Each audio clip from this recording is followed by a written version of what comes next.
Faire des conversions, c'est pas difficile à partir du moment où on a bien compris la méthode et où on accepte de prendre son temps. Voyons ensemble ces points de méthode. La première chose, quand on veut convertir des grandeurs physiques, c'est qu'il faut connaître son tableau de conversion. Ce qui est pratique, c'est que c'est toujours le même tableau, quelles que soient les grandeurs physiques auxquelles on s'intéresse. Au centre de son tableau, on place la grandeur physique à convertir. Plus petit que cette grandeur physique, on a les décis, les centis, les millis. Plus grand, on a les décas, les hectos et les kilos.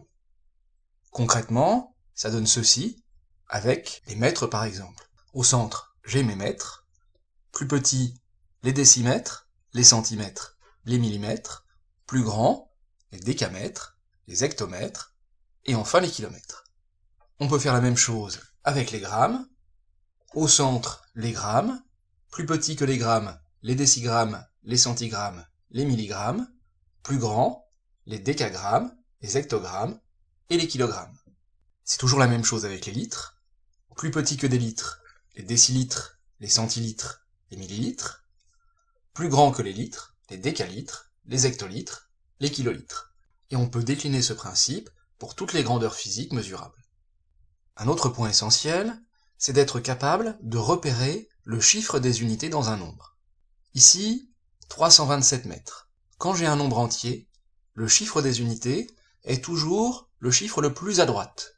En l'occurrence, ici, c'est le 7. Je vais donc pouvoir placer le chiffre 7 dans la colonne des mètres de mon tableau. Pour les nombres décimaux, le chiffre des unités est cette fois-ci le chiffre le plus à droite, mais avant la virgule. Dans 12,9 mètres, le chiffre le plus à droite avant la virgule, c'est le 2. Et pour la forme, si je reviens sur mon nombre 327 mètres, je peux également écrire ce nombre entier sous forme décimale, ce qui me donne 327,0. À ce moment-là, le chiffre des unités est le chiffre le plus à droite avant la virgule, et c'est bien toujours le chiffre 7. Donc tout va bien. Ceci étant compris, on va pouvoir revenir à nos exemples. On va commencer par convertir 47 mètres en centimètres. Je repère le chiffre des unités dans 47, c'est le 7. Je le place dans la colonne des mètres. Je viens ensuite placer mes autres chiffres, ici à gauche, je place le 4. On me demande de convertir 47 mètres en centimètres. Je m'intéresse donc à la colonne des centimètres, je vois que j'en ai 0. J'écris donc 0 dans la colonne des centimètres. Je complète ensuite les cases vides par des zéros. Ce qui me donne, au final, 47 mètres est égal à 4700 centimètres. On peut à présent passer à 352 décamètres. Je vais repérer le chiffre des unités. Ici, le 2. Je place donc mon chiffre 2 dans la colonne des décamètres. Je viens ensuite placer les chiffres qu'il me reste, le 3 et le 5, un chiffre par colonne. J'obtiens donc ceci. Je peux passer à ma conversion. On me demande de convertir mes décamètres en décimètres. Je regarde la colonne des décimètres, je vois qu'il n'y a rien dedans. J'ajoute donc un 0, et je complète ensuite les cases vides, à nouveau avec des zéros. J'ai ainsi converti 352 décamètres en décimètres, ce qui me donne 35 200 décimètres. Je vais maintenant passer au milligramme. J'ai 189 milligrammes. Toujours de la même manière, je repère le chiffre des unités. Ici, le 9. Je place le 9 dans la colonne des milligrammes, et ensuite, un chiffre par colonne pour le 8 et le 1. Je vais maintenant convertir mes milligrammes en hectogrammes. Je m'intéresse à la colonne des hectogrammes, je n'ai rien dedans, je place un 0. Quand je regarde mon tableau, je vois que j'ai 0 hectogrammes et des choses qui sont à droite des hectogrammes, après. Que ce qui est après les hectogrammes n'est pas des hectogrammes, je place une virgule après le 0 des hectogrammes. Et ensuite, je complète les cases vides avec des zéros naturellement. ce qui me donne au final 189 mg est égal à 0,00189 hectogrammes. 67 décigrammes. Je repère le chiffre des unités, c'est le 7. Je place mon 7 dans la colonne des décigrammes, et ensuite mon 6. On m'en demande des décagrammes. Je regarde les décagrammes, j'en ai 0, je l'écris. Pour indiquer que j'ai bien 0 décagramme et que ce qui est après est autre chose que des décagrammes, je place ma virgule après le 0. J'obtiens donc la conversion suivante, 67 décigrammes nous donne 0,67 décagrammes. Je passe à 4513 centigrammes. Je repère le chiffre des unités, ici le 3. Je le place dans la colonne des centigrammes et je viens ensuite placer le 1, le 5 et le 4, un chiffre par colonne, comme précédemment.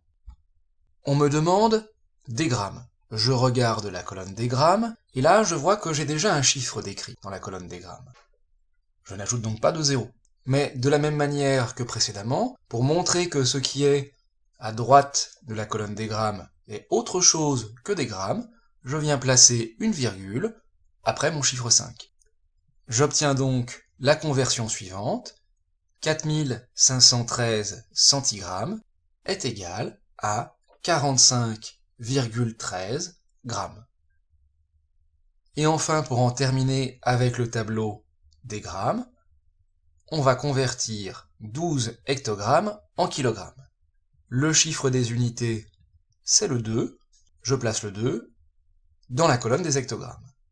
Je place ensuite le 1 à la gauche de mon chiffre 2, et je procède ensuite à la conversion. On m'en demande des kilogrammes, je m'intéresse à la colonne des kilogrammes, je vois que j'ai déjà un chiffre d'inscrit, je n'ajoute donc pas de 0, mais pour marquer le fait que ce qui est après n'est pas des kilogrammes, je place une virgule.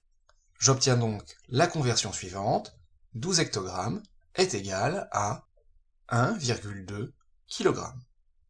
On passe maintenant au tableau des litres. 37,2 litres à convertir en millilitres. De la même manière, je vais commencer par repérer le chiffre des unités. Ici, attention, le chiffre des unités, c'est le 7. Je place mon 7 dans les litres, puis ensuite les autres chiffres dans mon tableau. À gauche, j'ai un 3, à droite, j'ai un 2. Vous remarquerez que je ne place pas la virgule dans mon tableau. C'est plus simple ainsi. On me demande de convertir des litres en millilitres, je vais donc m'intéresser à la colonne des millilitres. Je n'ai pas de millilitres dans mon tableau, je l'indique donc par un 0.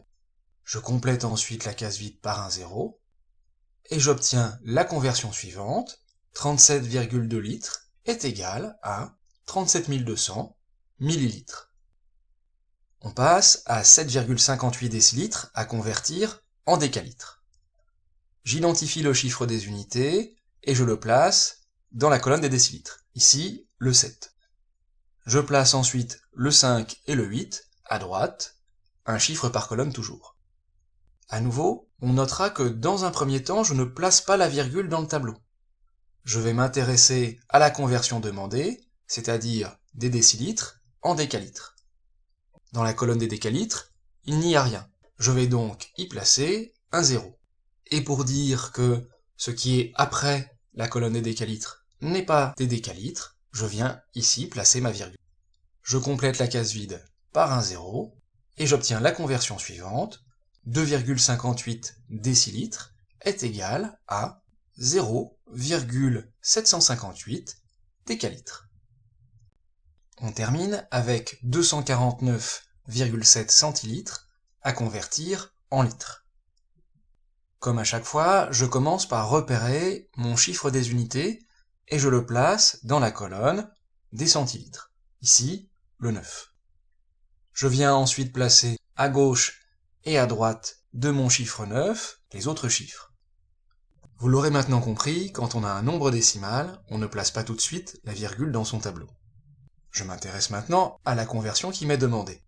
Il faut que je convertisse des centilitres en litres. Je regarde la colonne des litres, j'ai déjà un chiffre d'inscrit dans la colonne des litres. Je ne mets donc pas de 0, mais une virgule après le chiffre 2 pour montrer que ce qui est après n'est pas des litres. On obtient donc la conversion suivante.